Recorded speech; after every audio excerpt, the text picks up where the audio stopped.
اعوذ باللہ من الشیطان الرجیم بسم اللہ الرحمن الرحیم۔ السلام علیکم محترم ناظرین، بسنت کیا ہے؟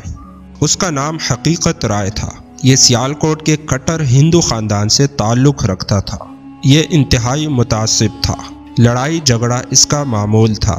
ایک مرتبہ اس کمبخت ہندو نوجوان نے سرور کائنات حضرت محمد صلی اللہ علیہ وسلم کی شان اقدس میں نازیبا گفتگو کی، توہین آمیز اور گستاخانہ باتیں کی، صحابہ کرام کی شان عالی میں مغالطات بکی، جس سے برصغیر کے مسلمانوں کے جذبات مجروح ہوئے۔ اس وقت پنجاب کا گورنر زکریا خان مسلمان تھا۔ اس نے گستاخ ہندو نوجوان کو اس کے جرم کے پاداش میں گرفتار کروا دیا۔ بعد ازاں عدالتی کارروائی کے لیے اسے لاہور لایا گیا۔ اس کے گرفتار کرنے سے پنجاب کی ہندو برادری سوگ منانے لگی۔ پھر کچھ ہندو آفیسرز مل کر گورنر پنجاب کے پاس گئے، اس نوجوان کے لیے درخواست کی کہ اس کو معاف کر دیا جائے، مگر گورنر پنجاب زکریا خان نے صحیح مسلمان ہونے کا حق ادا کر دیا اور معاف نہ کیا۔ پھر عدالت کے حکم پر اس نوجوان کو کوڑے مارے گئے اور تلوار سے گردن اڑا دی گئی۔ ہندوؤں نے حقیقت رائے کی راکھ لاہور کے قریب واقع علاقے میں دفن کر دی۔ اسی کی یاد میں ہندوؤں نے یہاں پر بسنت کا میلہ لگایا۔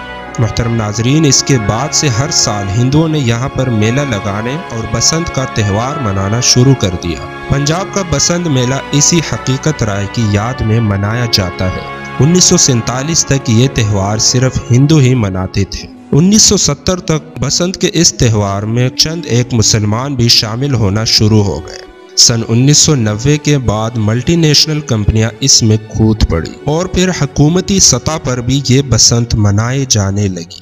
محترم ناظرین، آپ سب جانتے ہیں جب کسی بھی کام کو حکومتی سرپرستی مل جائے تو اس کی اہمیت بڑھ جاتی ہے۔ چنانچہ 1996 سے لے کر 2006 تک اس کا عروج رہا۔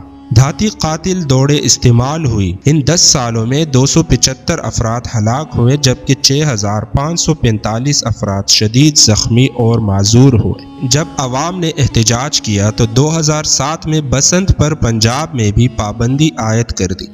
گزشتہ 12 سالوں میں اس پر سرکاری سطح پر مکمل پابندی رہی اور اب 12 سال بعد موجودہ حکومت دوبارہ تفریح کے نام پر بسنت منانے جا رہی ہے۔ دین اسلام ہرگز تفریح اور کھیل سے منع نہیں کرتا، بلکہ صحت مند تفریح اور کھیل کی حوصلہ افزائی کرتا ہے۔ لیکن بسنت میلے میں 3 بڑی قباحتیں ہیں۔ نمبر 1، یہ گستاخ رسول کی یاد میں منائی جاتی ہے۔ نمبر 2، یہ قاتل کھیل ہے۔ نمبر 3، اس میں معیشت کا نقصان ہوتا ہے۔ 2004 میں بسنت کی وجہ سے محکمہ واپڈا کو کروڑوں روپے کا نقصان ہوا تھا۔